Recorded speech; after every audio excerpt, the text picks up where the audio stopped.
Yemen एक technical हम hub कह सकते हैं कंट्री को, लेकिन वहां पर भी किसी रेडी वाले को टेक्नोलॉजी का इतना नहीं पता जितना इंडिया के अंदर रेडी वाले के पास यूपीआई और इस तरह की ट्रांजैक्शन चीजों का पता। इतनी फास्ट टेक्नोलॉजी क्या हमारे इधर है? इतनी फास्ट टेक्नोलॉजी। एक सब्जी बेचने वाले के पास भी अपना बैंक कोड QR कोड है।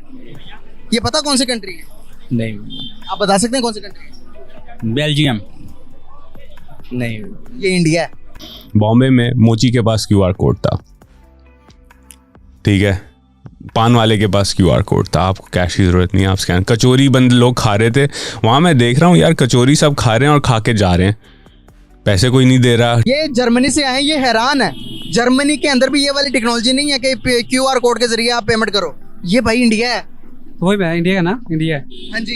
क्या कहना चाहेंगे, कितना डेवलपमेंट कर लिया इंडिया ने अपने आप को? हमारा तो उनका कोई मुकाबला ही नहीं है, मैं तो कहता हूँ। सही बात है। बीइंग द कंट्री वाइज अगर हम देखें तो हमारा उनका मुकाबला ही नहीं है। अगर मुकाबला उनसे किया जाता है जिनसे के साथ आपको पता चलेगा हम मुकाबला कर रहे हैं, कोई हमारी बीइंग पाकिस्तानी कोई वर्थ रही नहीं है। जो यूपीआई है, यूपीआई सबसे पहले इंडिया के जो PM है नरेंद्र मोदी, उन्होंने मुतारिफ करवाई थी।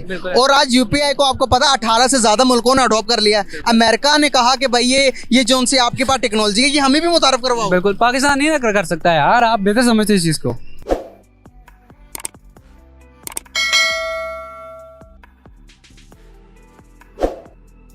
यूपीआई का फास्ट पेमेंट सिस्टम देखकर भारत आया हुआ जर्मनी का मिनिस्टर हैरान रह गया। जर्मनी के मिनिस्टर ने खुद अपने हाथों से रोड पर सब्जी बेचने वाले से सब्जी खरीदकर अपने ही हाथों से यूपीआई पेमेंट किया और पलक झपकते ही ट्रांजैक्शन कंप्लीट होते देख जर्मनी के मिनिस्टर का मुंह खुला का खुला ही रह गया। पूरे यूरोप में ऐसा कोई फास्ट पेमेंट सिस्टम नहीं है। मजे की बात तो यह है कि भारत में बड़े बड़े मॉल से लेकर भीख लेने वाला तक यूपीआई पेमेंट सिस्टम इस्तेमाल करता है। इतने बड़े देश को डिजिटलाइजेशन करना कोई साधारण बात नहीं है। दूर दराज गाँवों के लिए तो यूपीआई किसी वरदान से कम नहीं है, क्योंकि पहले छोटे से छोटे पेमेंट के लिए बैंक जाना पड़ता था। आजकल घर बैठे एक सेकंड में काम हो जाता है। विदेश में रहने वाला पाकिस्तान का एक लड़का भारत घूमने आया था। वो लड़का भारत का ट्रैवल पर फास्ट टैग सिस्टम और यूपीआई जैसा पेमेंट सिस्टम देखकर हैरान रह गया। IT के नाम पर इंटरनेशनल टेररिज्म दुनिया को परोसने वाले पाकिस्तान में यूपीआई जैसी कोई सुविधा नहीं है। पाकिस्तानी भी कह रहे हैं कि काश ऐसा कोई पेमेंट सिस्टम पाकिस्तान में भी होता तो कितना अच्छा होता। 18 से ज्यादा देश भारत का यूपीआई पेमेंट सिस्टम इस्तेमाल कर रहे हैं और कई देश तरस रहे हैं यूपीआई इस्तेमाल करने के लिए। जर्मनी के मिनिस्टर हैं, ये रोड पर सब्जी बेच रहे हैं। सब्जी देखे रेडी पे भी नहीं है, रोड सड़क के ऊपर है। और ये QR स्कैनर के जरिए स्कैन करेंगे अभी और अपनी मिर्चें लेके जाएंगे। चेक करिएगा आप, ये देखें इतनी फास्ट टेक्नोलॉजी। क्या हमारे इधर है इतनी फास्ट टेक्नोलॉजी? हमारे इधर तो मेरे मुताबिक तो नहीं है इतनी फास्ट टेक्नोलॉजी। जो है ये अब सब्जी ले रहे हैं आपके सामने, हम सब्जी लेते हैं रेडियो में जाके, पहले तो हमसे खपना पड़ता है भैया इतना रेट कर ले, ये कर ले, फलां कर ले। हमारे मिनिस्टर तो ये कर ही नहीं सकते हैं। फर्स्ट ऑफ ऑल जर्मनी के मिनिस्टर उस मुल्क में आके हैरान हुए कि ये टेक्नोलॉजी हमारे मुल्क में भी नहीं है, कि एक सब्जी बेचने वाले के पास भी अपना बैंक कोड QR कोड है। ये पता कौन सी कंट्री है? नहीं। आप बता सकते हैं कौन सी कंट्री है? बेल्जियम। नहीं, ये इंडिया है।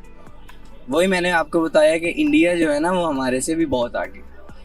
ये बात लिटरली आप एक बात सोचो, रोड पर सड़क पर पड़ी हुई है उनकी सब्जियां, वो बेच रहे हैं QR कोड के स्कैनर के जरिए। हम इस टाइम हफीज सेंटर के आगे खड़े हैं, कोई एक मोबाइल वाले शादर नादर एक बंदे ने QR स्कैनर रखा होगा जो QR स्कैनर के जरिए अपना पेमेंट करवाता। बाकी तो यहाँ पर तो बैंक अकाउंट का भी कॉन्सेप्ट नहीं है। मोस्टली ऐसा ही है, क्योंकि मैं जैसा कि मैंने पहले जिक्र किया, जो इंडिया हमसे बहुत आगे बढ़ चुका है। ये बात हकीकत है, ये आप भी जानते हैं, मैं भी जानता हूँ। और दूसरे यार और अफगानिस्तान हमसे बहुत आगे चला गया है। अफगानिस्तान की अब करेंसी देख ले, लम्हा फिक्र आया ना, ठीक है, सॉरी लम्हा फिक्र आया हमारे पास। वो तो जाहिर सी बात। क्या कहना चाहेंगे अगर इसी तरह ही रहे, हम इसी तरह ही रहे तो क्या? अगर हमारे मुल्क के ये हालात हो गए तो हमारे मुल्क के भी दो टुकड़े हो जाने। बलूचिस्तान और KP की अलग हो जाएगा हमसे, और सब ये चाहते हैं। पहले 71 में हमसे बांग्लादेश छीन चुका। हालात उधर ही चले गए हैं, बिल्कुल उधर ही हालात है, कोई समझ नहीं आ रहा। हम तो कहते हैं कि ये अल्लाह ताला ने बनाया और खाई जा रहे हैं, क़यामत तक ये मुल्क रहेगा। सर मुल्क रहेगा, लेकिन मुल्क के हिस्से तो हो सकते हैं ना, जैसे कि 1971 में हुए, आपने खुद ही बोला। हमारा तो उनका कोई मुकाबला ही नहीं है, मैं तो कहता हूँ। सही बात है। बीइंग अ कंट्री वाइज अगर हम देखें तो हमारा उनका मुकाबला ही नहीं है। अगर मुकाबला उनसे किया जाता है जिनसे के साथ आपको पता चले कि हम मुकाबला कर रहे हैं, कोई हमारी बीइंग अ पाकिस्तानी कोई वर्त रही ही नहीं है जो इस लेकिन हम जज्बात में आके ये जरूर कह देते हैं कि हम जज्बे में बहुत ऊपर, इस जज्बे का हम क्या करेंगे अगर हमारे पास कुछ नहीं कोई होगा? फायदा नहीं है जज्बे का, बीइंग अ मुस्लिम होने का भी कोई फायदा नहीं है। सही बात है। अब इसी पे एक और वीडियो भी आपको दिखाती हूँ। आपने टेक्नोलॉजी और आपने एजुकेशन पे बात की, तो ये जर्मनी के मिनिस्टर हैं जो कि यहाँ पे आए हैं इंडिया के अंदर, और यूपीआई आपको पता वहाँ का कितना तेज है। अब यूपीआई जबकि प्राइम मिनिस्टर नरेंद्र मोदी ने जब से इंट्रोड्यूस करवाया, तो यहाँ पर रेडी वाला जो है वो भी यूपीआई इस्तेमाल करता है, उसे भी पता है कि कैसे ट्रांजेक्शन करनी है। हमारे इधर पाकिस्तान की बात करें तो मुझे बताएगा किसको जैज़ कैश, इजी पैसा, किसको क्या पता है? बिल्कुल नहीं पता, ये क्यों नहीं? अवेयरनेस है ही नहीं। एजुकेशन नहीं है तो अवेयरनेस नहीं होगी। एजुकेशन क्यों नहीं दी जाए? जानबूझकर नहीं दी जा रही कि अगर ये एजुकेशन दी जाएगी, कोई निचले तबके के बंदे ऊपर आ जाएंगे तो फिर हमारा चेक एंड बैलेंस हो जाएगा। The attitude is that there is a lot of investment in infrastructure, a lot of investment in building things in India, a lot of activity to digitize the country. I'll give you an example, 2 examples. Bombay में मोची के पास QR code था, ठीक है, पान वाले के पास QR code था, आपको कैश की ज़रूरत नहीं है, आप स्कैन, कचौरी बंद लोग खा रहे थे वहाँ, मैं देख रहा हूँ यार कचौरी सब खा रहे हैं और खा के जा रहे हैं, पैसे कोई नहीं दे रहा, ट्रांजैक्शन, अबे वो चेक क्यों नहीं कर रहा? फिर मैंने साइट पे देखा तो पेटीएम का QR कोड लगा हुआ था, लोग स्कैन करके दे के चले जाते थे। उसके अंदर फिर मैंने दोस्त से पूछा कि how does the guy keep track of किसने दिया, कितना आया, कितना नहीं आया। उसने कहा ये that actually is an issue, so what the fintechs have started doing is giving smart speakers that are connected to the merchants wallet. तो अनाउंस करता है speaker 50 rupees received, 100 rupees received, 20 received. तो वो अपनी कचौरी बना रहा है या पानी पूरी या पान बना रहा है और पीछे उसके पास स्पीकर है, तो उसके बाद आवाज़ आती रहती है कि पैसे दे दिया किसी ने, रिसीव्ड अकाउंट, माइक्रो ट्रांजैक्शंस।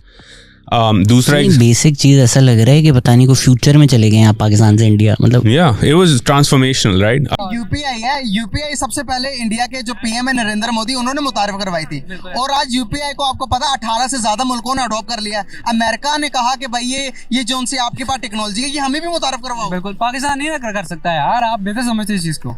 क्यों नहीं कर सकते? हम में क्या कमी है? हम में कमी ये है कि हमारा चाहते हैं कि यार बस पैसा ना जुगाड़ से आ जाए, कुछ ना करना पड़े, जुगाड़ से। जब जुगाड़ से आ जाए ना तो फिर करने की क्या जरूरत है? करने की क्या जरूरत है? हमारे यहाँ ऐसे है कि जो न्यू टेक्नोलॉजी इजाद करता है या मुतारिफ करवाता है, उसको ये पकड़ के साइड पे कर देते हैं, ठीक है। उसको क्या आप कह रहे हैं, आप रिएक्शन दे रहे हैं नहीं का। अब बेसिकली 2000 मेरे ख्याल से 17 या 18 में एक बंदे ने ऐसा जनरेटर आपको तारुफ करवाया जिसके लिए ना फ्यूल था, ना आपके लिए गैस थी, ना कुछ भी था। उस बंदे ने जब इसको शो करवाने की कोशिश की तो आपको पता उसको 3 साल की सजा कर दी गई थी। अब मसला क्या था, क्यों उसको बंद किया गया?